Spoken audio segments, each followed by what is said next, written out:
Hello, everybody, and welcome to the second session of Teacher Professional Learning Events for the landmark exhibition 65,000 Years, A Short History of Australian Art at the University of Melbourne's Potter Museum of Art. My name is Eloise Breskvar, and I'm the Learning and Outreach Manager for Visual Arts.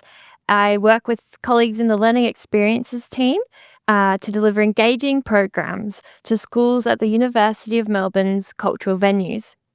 I'm delighted to be your host for this event as we are gearing up to welcome you to the Potter Museum of Art, which reopens on the 30th of May and runs until the 23rd of November. Before we begin today's session, we would like to acknowledge the Wurundjeri people of the Kulin Nation as the traditional owners of the land on which we work and create, and upon which the Potter Museum of Art was built.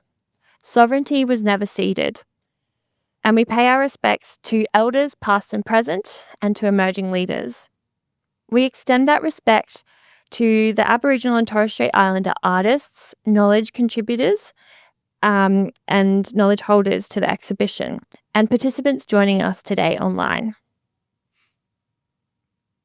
65,000 Years, A Short History of Australian Art has been curated by Associate Provost and Distinguished Professor Marcia Langton AO, Senior Curator Judith Ryan AM, and Associate Curator Shanisa McConville in consultation with Indigenous custodians. The exhibition strives to reveal the ingenuity and excellence of First Peoples art, which is the foundation of this continent's great art history. The exhibition is about truth-telling and calls out the wrongly commenced history of Australia, the dispossession of Aboriginal and Torres Strait Islander people's land, rights and freedoms, the impact this colonial violence and oppression has on the lives of First Peoples, and the denial of this history. We would like to advise all viewers that there are artworks in this presentation that contain instances of violence and the Australian wars that may cause distress.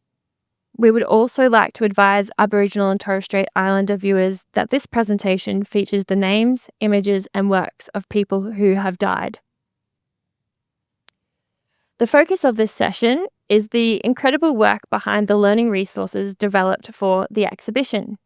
Today, our two guests are from Ngarrngga, and they are here to share the resources which will facilitate our learning journey to coming to know, hear, and understand the Indigenous knowledges highlighted through the exhibition and artwork case studies. Our guests are Senior Academic Fellow for Indigenous Exhibition Learning, Dr. Abby McDonald, and Ngarrngga's curriculum writer, Glenn Hayes. We will also share information on how to make a booking for an in-gallery learning program at the Potter Museum of Art for 65,000 Years, and share a timeline detailing when the resources will be available. Finally, we will have time for questions at the end of the session, so I ask you to use the Q&A function at the bottom of your screen. Questions will be monitored and shared to the speakers during question time. The session is recorded, and the recording will feature captions. We will send this to all participants and encourage you to share this free 2-part teacher professional learning series with your colleagues at school and including your leadership team. Now, I'm delighted to welcome today's speakers, Abby and Glenn, to share their overviews of the exhibition learning resources. Thanks, Eloise. So I'm Dr. Abby McDonald.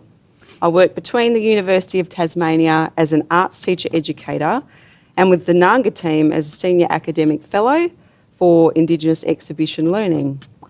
Through my roles, I learn and work alongside teachers across all career stages, developing shared expertise and engaging in collaborative exchange to drive positive change in schools and classrooms. Thanks, Abby. Hi, everyone. I'm Glenn. It's great to be here with you today to talk about the resources for the exhibition. I'm an educator and consultant with over 20 years of experience across early childhood, primary and tertiary spaces. I'm a member of the curriculum team here at Ngarrngga, where we're developing learning materials to support educators to meaningfully showcase Aboriginal and Torres Strait Islander knowledge systems, histories and cultures. Okay, so we'll start the presentations about the resources. Take it away, Abs. Thanks, Eloise. So what we see here, crafted as a comprehensive suite, this 3-booklet series offers a holistic approach to exploring Indigenous knowledge systems, artistic expressions and cultural perspectives, showcased in the 65,000 Years, A Short History of Australian Art exhibition. Booklet 1 provides preparatory information to facilitate meaningful engagement, while Booklet 2 presents a carefully curated selection of case studies featuring works from the exhibition tailored for learners across grades 3 through to 12. Complementing these case studies, each grade level is accompanied by a bespoke Booklet 3, offering tailored support materials designed to enrich classroom inquiry and deepen understandings of the rich cultural narratives woven throughout the exhibition. Okay, so what's in Booklet 1?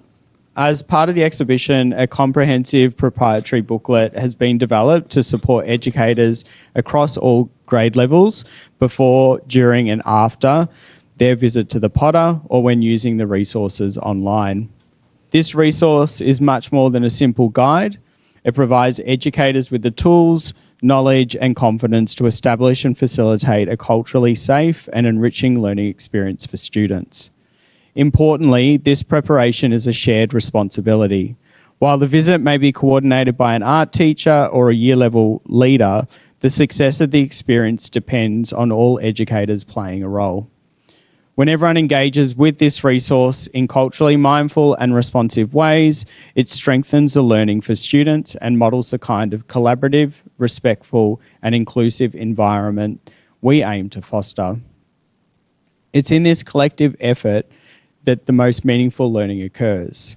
So some of the key components of Booklet 1 include proprietary information that walks educators through the exhibition's background, key themes, and education resources, whether you're engaging on-site or in your classroom. Clear expectations and guidelines for school groups which help ensure respectful, safe, and purposeful engagement with the exhibition staff, artworks, and cultural objects, both on-site at the Potter and online in classrooms. Strategies for culturally responsive engagement, which support educators and students to approach Indigenous knowledge with openness, care, and respect. Content considerations, helpfully flagged with a colour coding system, guides educators through sensitive content and sensory elements, making planning and supervision easier. And finally, a thoughtful selection of recommended readings and resources to help educators build their professional knowledge and support meaningful classroom connection, inquiry and meaning making for students. This booklet really brings together everything educators need. It's been co-developed with Indigenous knowledge experts, teacher educators, exhibition curators and museum educators. It's grounded in the principles of cultural safety, pedagogical responsiveness, and deep respect for Indigenous knowledge systems. Ultimately, Book 1 is your comprehensive guide for ensuring a well-informed, culturally safe, and enriching learning experience. So what's in Booklet 2? So the second booklet brings the cultural team's vision for the exhibition to life through educative, developmentally appropriate and culturally responsive engagement strategies. Where Booklet 1 prepares educators and students before the visit and Booklet 3 extends the learning beyond the exhibition, Booklet 2 focuses on what happens during the encounter with the works of art in the gallery or your classroom. There are 5 versions of Booklet 2 which have been prepared, one for each grade level from grades 3-4 all the way through to 11-12. Each version includes carefully curated case studies featuring up to 7 works of art and cultural objects from the exhibition, storied for age appropriateness and in alignment with the corresponding curriculum content for that grade level. The case studies explore Indigenous knowledge showcased individually and in relation to surrounding case studies, as well as the booklet's overarching storyline. Each grade's Booklet 2 details approaches for encountering and observing the works, facilitating meaning making and fostering respectful dialogue and discussion on-site and online. So some of the key inclusions are case study specific content that unpacks the artworks, helping students connect with the key stories, themes and perspectives. Curious questions and reflective prompts that provoke students to consider what they see, hear and feel in response to each work. Flexible formats that work across learning environments, supporting both hands-on exhibition tours and digital learning experiences. Scaffolded opportunities for discussion and meaning making, adaptable to different year levels and educator needs. This resource supports educators to confidently navigate complex themes and help students develop personal and collective understandings of the concepts being showcased. Whether on-site at the Potter or online in your classroom, Booklet 2 brings the curatorial team's vision for the exhibition to life in ways that are educative, age-appropriate and culturally respectful. Abby will now take you through specific examples from the booklet so you can see how this comes to life in practice. So I'm going to take you through now just some key details about each grade's bespoke resource pack. So the Connection to Country Place resource for grades 3-4 presents 5 case studies that set the foundation for learning about the interconnected nature of Indigenous knowledge. Through these case studies, learners are invited to explore and develop understandings about the meaning and significance of cultural landscapes for Indigenous peoples, as well as the deep interconnectedness that exists between people, culture and country. These case studies allow learners to witness and recognise the ways and occasions in which knowledge is shared and concepts are expressed through both traditional and contemporary creative practices. They provide opportunities to appreciate the diversity of mediums and techniques employed, such as digital media, natural materials, pigments, paint and mark-making methods. The grades 5-6 Continuity of Culture resource features 8 case studies that explore Indigenous knowledge systems, foregrounding opportunities to learn about cultural values and norms, kinship ties, and the enduring legacy of intergenerational cultural continuity and custodianship.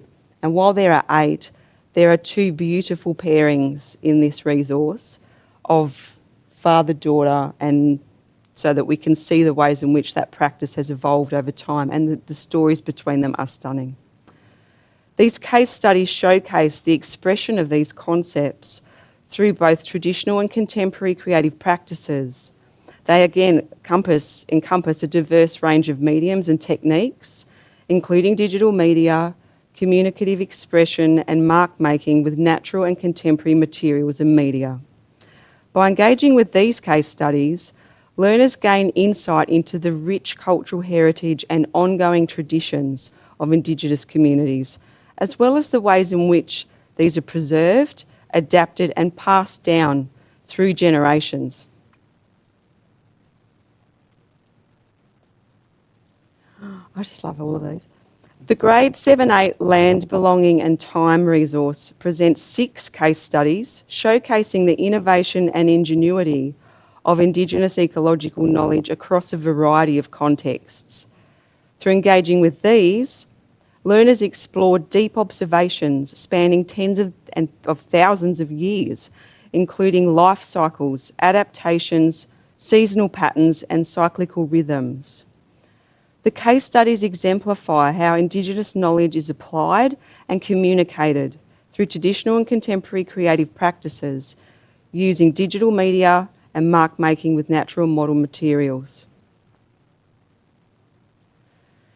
The grades 9 and 10 Rights and Freedoms resource features 6 case studies exploring impacts of colonisation, acts of resistance and the intergenerational legacy of Indigenous artists' contributions to rights and freedoms movements. These case studies illuminate how Indigenous knowledge is harnessed and communicated via traditional and contemporary practices that give rise to acts of activism, resistance and advocacy. They showcase the multimodal nature of creative response and serve powerful examples for how these artists successfully communicate Indigenous perspectives, experiences, and advocacy for rights and freedoms. By engaging with these, learners gain insight into the multifaceted experiences, efforts, and expressions of Indigenous peoples, exploring themes of identity, rights, and ongoing fights for self-determination. The Grades 11-12 Truth Telling Through Curating resource features 6 case studies that showcase how Indigenous artists critically and meaningfully contribute to knowledge, society, culture, and politics. These case studies highlight and trouble dominant narratives, deficit positionings, and silencing of voices, inviting critical reflection and discussion. By engaging with this discourse, powerful learning opportunities emerge to examine how and why normative truths are constructed and contestable. The resource examines the interplay between artist and curatorial practice and how these work together to enable multifaceted presentations and explorations of truth. Through this dialogue, learners can reflect upon what they know, how they know it, and expand their understandings and awareness for how dominant narratives are constructed and contested. Tell us about booklet 3, Glenn. Okay, so with the third booklet, Support Materials, this has been developed to help educators extend learning beyond the exhibition and deepen student engagement with the case studies. So where booklet 1 supports your preparation to engage with the exhibition on-site and online, and booklet 2 provides a deep dive into selected works, knowledge and concepts, booklet 3 focuses on extending, deepening and enriching what you can make and do with those experiences. So by providing additional sources and elaborations on information highlighted in the case studies, booklet 3 outlines ways to extend and enrich your engagement and learning experience. Each grade's booklet 2 has its own accompanying booklet 3 support material, including activities to deepen understanding and foster further inquiries aligned with interests and curiosities. Collectively, booklet 3 offers a thoughtful range of tools and resources that support further inquiry, classroom discussion, and curriculum integration. So some of the key inclusions are supplementary case study materials, including glossaries, further readings, curated links, and suggested resources to build depth and context around each artwork and artist. Classroom inquiry prompts and activity suggestions, which are flexible and open-ended, encouraging students to reflect on the key concepts at that grade level.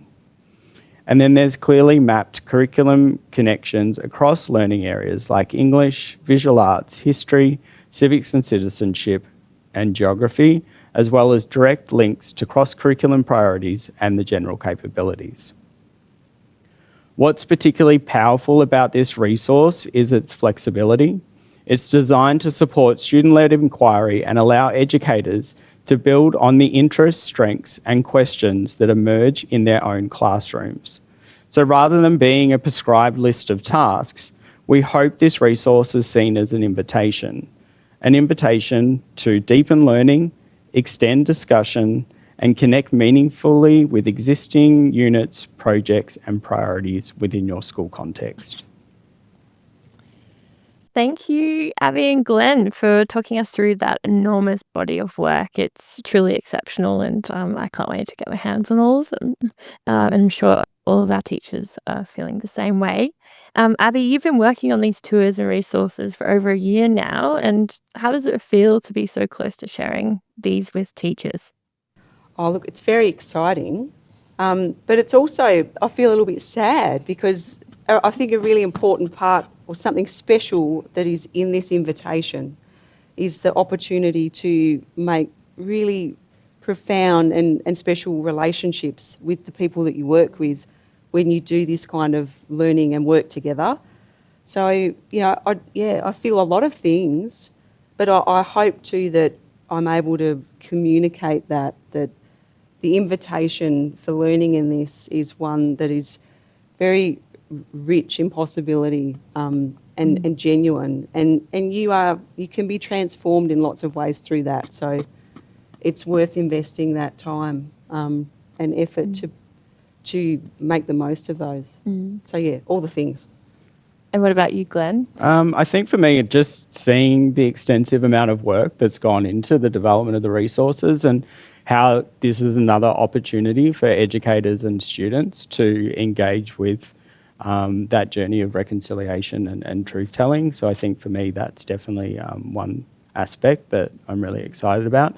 And then the other is the opportunities that Ngarrngga sort of has beyond the exhibition to continue to utilise these rich pieces of art to incorporate them into our curriculum materials.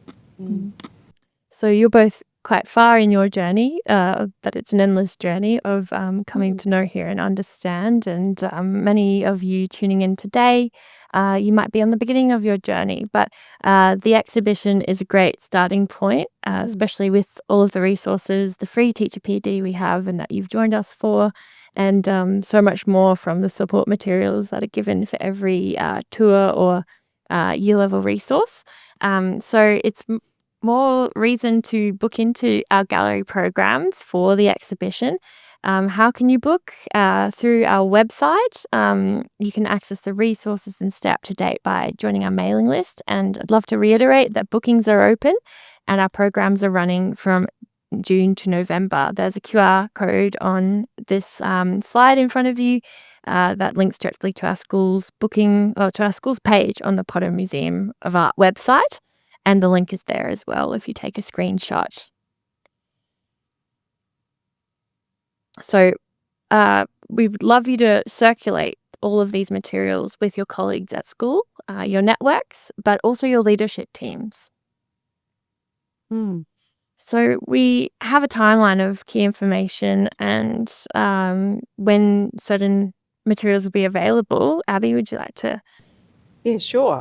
Just to elaborate that Eloise mentioned, now is a great time to think about when you might like to take your school group to visit the Potter. So you can do that any time from now. Bookings are open. And beyond that too, Booklet 1 will be available very soon, looking around mid-April, when we share the recording for today's session, actually. So for those teachers booking their students in for an in-gallery program, you might even get to have early access to that booklet because you will get that as well around that time. So there's lots of incentive there for you to be getting those bookings in and taking time to familiarise yourself with that preparatory content and really exploring it. There's lots of things in there, recommended readings, and you get to see all of the things that we have engaged with and been learning and working with as we've built the resources. So that's all there embedded within that document as well, so that you can enjoy the benefits and the learnings that we've been able to develop as we make that work. And beyond that too, the 65,000 years, this is important, it opens on the 30th of May during National Reconciliation Week. And around that time, the remaining booklets, so those booklets 2 and 3, are going to become available. So we really want to be able to get that first preparatory booklet out very soon so that you can get right into the thick of that, so that then when those booklet 2 and 3s become available, closer to the time when the exhibition opens, you are ready to rock and roll.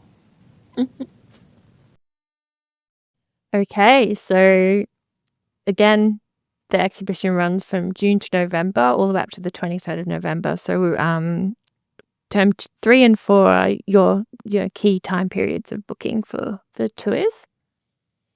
One other way that you can find out more about the exhibition is to secure a copy of the 65,000 Years of Short History of Australian Art exhibition catalogue, which you can buy through this QR code, the university's website, or the Potter Museum of Art's website, as well as local bookstores.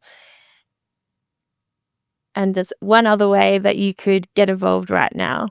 Great, thanks. Eloise. Yeah, one of the ways to stay connected to the work from Ngarrngga is through our stories and news section on our website. So this space brings together reflections, updates and real-world examples of how the team, academics, educators and communities are engaging with Aboriginal and Torres Strait Islander knowledge systems across different settings.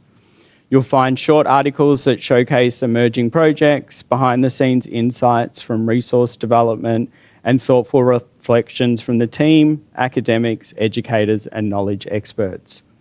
What's especially valuable is how these stories show our work in context, how it's being adapted, interpreted and expanded in schools and communities across the country. So if you're looking for inspiration, if you're curious about how others are approaching this work, or if you want to stay connected to Ngarrngga's ongoing journey, the Stories and News page is a really rich and living resource. It's also a great place to revisit as new materials are developed because it grows alongside our program. A favourite of mine is our newly released series that's about empowering educators to showcase Indigenous knowledge. So they're towards the top of the website and I encourage you all to visit those if you haven't already. Thanks, Glenn. Now, we do have time for questions to answer some of your questions. We've got a few that have come through and we'll kick it off if that's okay, Abby and Glenn. Thank you so much for all of the content that you've provided today. All right, so this question is, I think, from an educator. It says, I'm excited to start this work, though I'm unsure I will have time to engage with everything in booklets 1 to 3. Do you have any advice? Is it okay to engage with booklets 2 to 3 after our school visits the exhibition? Abs, would you like to take that one? Yeah, sure. Just let me see that. Oh, it's okay. So I think in terms of the timeline, the fact that we're releasing that preparatory booklet and we've made that purposefully to release ahead of the exhibition, we're giving you some really good time there just to take your time and work through that document. Find the things in there that appeal to you or that you need to find out more to make sure that you feel that you're ready to be able to engage with the exhibition. So I think having that staggered release there accommodates, and we know that. We understand that teachers are all really time poor. And so we've made an effort here to try and gather materials and information and to pull it all into one space for you so that you can get across that information and start to feel like you're across the things that you need to know to engage with this work in a way that you feel comfortable with. And so being able to do that then is going to set you up to look into those booklet 2s and 3s when they arrive. I think to the second part of that question around, is it okay to look at those after we've visited? If you're going to have a school tour to the Potter, you're going to work with an amazing learning experience facilitator, and they're going to take you through a tour. You think back to that beautiful slide with the tour and the artworks, where they'll take you through the curious questions and some of those activities and engage you with the work. So I think it's a really good idea that you are looking at that before you rock up. And again, the preparatory booklet 1 has really great pre-discussions that you can facilitate with your students, really important ones. So if you are able to stagger that, you're going to be really well set up to engage and have a great time, whether you go to see the exhibition in person or online. So take the time and have a great time. You'll have a great time. It's a great message. Thank you, Abby. So our next question is a simple one, but a complex one. What do I do if I make a mistake in the classroom? Yeah, so one that comes up quite often, and we've all experienced this at different points in time, and I think the message is always consistent. We're all learners. We're all thinking about where we're at in our journey and what that sort of next step is for us, and modelling that to your students and acknowledging those opportunities where you potentially have made a mistake and coming back to that, revisiting that with your students and explaining how you've been able to sort of find out that extra information and then explain that sort of process to move on. And again, just keep coming back to the materials that we've provided. There's lots of content in that, but also links to take you to different places that can support you with that also. Thank you. I hope that helps. Our next question is, how can I find the first PD of 65,000 years resource? So the last online resource has been recorded, and we'll be able to send both recordings to everyone who has signed up for the second session today. You'll receive both recordings, so you won't miss out, and they'll be made available online in the near future as well. Okay, our next question is about the exhibition. How does the exhibition tie into the theme of Reconciliation Week, which is bridging now to next? Well, I can talk a little bit about that one. If I come back to that example from the grade 5-6 resource, where we have got some really fabulous examples of that intergenerational practice and looking at the longevity of that bridging now to next, there's some fabulous case studies in there that you can actually be exploring. Maybe you'll explore that as part of the work that you do, that you'd like to do in National Reconciliation Week. And I think too, it's really important if we have these resources. We know that teachers you're deeply expert, you know your students, and you also have a really great trove of resources and things that you like to use. So perhaps you could be looking at these resources in relation to the resources from Ngarrngga, from National Reconciliation Week, and look at some really nice relationships that you can pull together with those collectively. And I thought another fabulous example too in the 9-10 resource is Lynn Onus's work. They took the children away, and looking at that in relation to Archie Roach's song and also to Briggs' kind of elaboration on that song from, I think, 2015 when the children came back. So again, there's some beautiful examples there of what that looks like in action and practice that you can be exploring with your students. That's a great place to start. Thanks, Abs. Okay, going further into the resources with some of the curious questions and activities you've written for those resources, could you give us an example of one of those for secondary students? Oh, yeah, I can. Too many to choose from. I'm going to keep riffing off the bridging sort of narrative. I know if I think to it's the senior secondary one actually, there's the conversational prompts. So that idea of curious questions that will sort of propose ideas or thinkings about particular things that are addressed in the works, and inviting people to think about how they might respond and what meaning they make of those. So there's one in I think it may be the 11-12 resource around building bridges to truth. And so if you have, again, these are sort of conversational prompts that you would have with your students either on site or in your classrooms. If you have got multiple people, there's some metaphors in it too, that have got different materials but they have different ideas about how the bridge design should work and where various things will go. And if your role is to be sort of part of mediating, how do we kind of come to some agreement and consensus about how we're going to build this bridge so we can get over it and head to the other side? That's one example of the kind of conversations that those questions will invite students to think about. So that's one. And I think too, in also booklet 3, the supporting materials, there's actually a whole range of different very practical activities that are inquiry oriented or things that can be adapted by teachers in conversation with their students to take up different inquiries about the things that were of real interest to those students or that they wanted to know more about. So that booklet 3 also has those sort of deeper elaborated activities that they are sitting within HAS or they are sitting within a practice-based visual art activity, creating some works in response to the things that they've seen.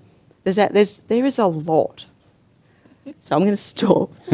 I just also want to mention that what I said before with booklet 3, that there are great opportunities for you to take the learning further in your classroom. But again, there is that flexibility for you to look at the existing learning that happens in your setting and how you can potentially use this as an opportunity to then bring that into the existing units of learning that you might engage your students with as well.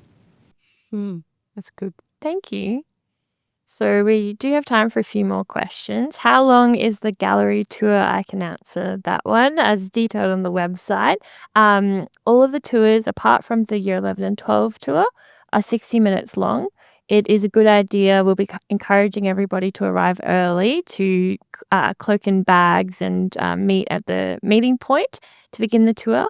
And the year 11s and 12s will have an additional half hour to accommodate some further reflections and discussions and to see a bit more of the exhibition. So, as Abby has explained, there's anywhere between 5 to 8 works in every tour. The beginning and the end is always, the first and the last artwork is always the same, but recontextualized within the storyline. And the works in between obviously change the story. So we'll be engaging students through small discussions, inquiry questions, think, pair, share, or maybe even written responses to some works. There'll be a lot of moving between gallery spaces, and it will be an action-packed 60 minutes for those tours. Maybe our second last question. I am interstate and unable to access the exhibition on site. How much of the exhibition content will be online? Will there be a walkthrough of the gallery spaces online?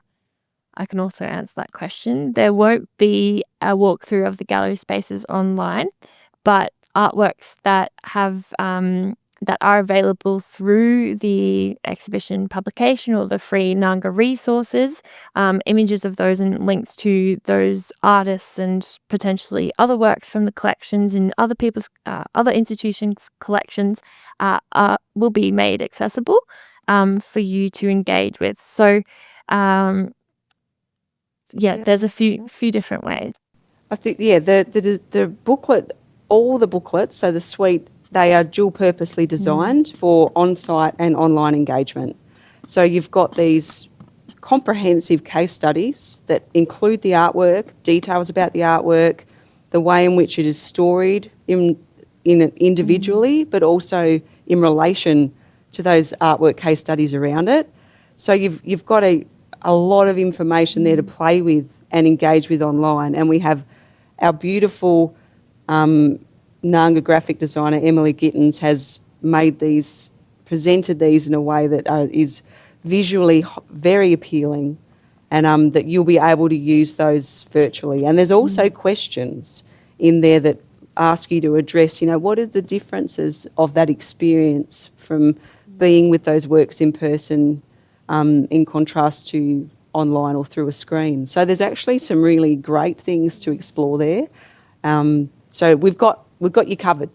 If you're interstate and you're not here, as someone who is living and working not here, I have you covered. Absolutely. I'd love to hear about anyone who is creatively trying to explore from their classrooms the exhibition, like the tour that they've chosen to engage with, in laying that out in their classroom, for example, and going on a learning journey physically and spatially. Yeah, and give us feedback too. Yeah. Like we have that Ngarrngga feedback mechanism. If you are engaging with this from wherever you are, like we would love to hear how that plays out in your spaces. These are iterative, living, evolving resources, so they can continue to be improved to fit your needs wherever you're working from. Okay, one last question. Oh, it's a chunky one. Okay, I plan on bringing my VCE art class to this exhibition, excellent, and would love to promote the opportunity with leadership and other colleagues at my school. In the past, anytime I bring up the idea of engaging with Indigenous content during staff meetings, I'm met with hesitation and worry for how to do that work well. How would you approach this? Would you like to start this? Wow, it's a big one to end on. I think the first one would be spending time with the proprietary material. It's really in depth. So I think working with leadership or those that are open to the opportunity to engage with that material and taking your time to work through that together. It could be small groups engaging with different sections of the proprietary material, coming back together, having those discussions and potentially sort of sharing the hesitations and the worries as a group and having that open discussion and dialogue so that you can start to talk about that as a learning community and ways to sort of start to look at a pathway forward. Do you have anything to add, Abby? I think that was really great. When we designed and have developed the preparatory book 1, this was a question that was front and foremost for us, was how do we help build that sense of confidence and competence to take up this invitation to learn and to give yourself permission as an educator to be a learner.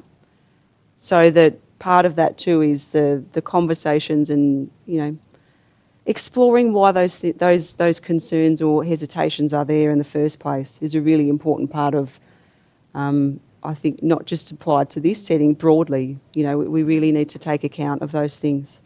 So the booklet 1 is we're very mindful of that.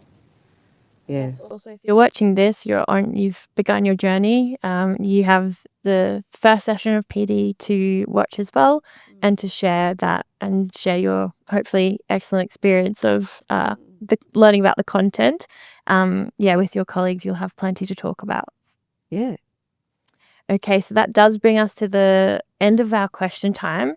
If you do have other questions and you were unable to share those today, you can share your question with us through this feedback form that's on your screen, or by emailing our school bookings team, which is schools-bookings@unimel.edu.au.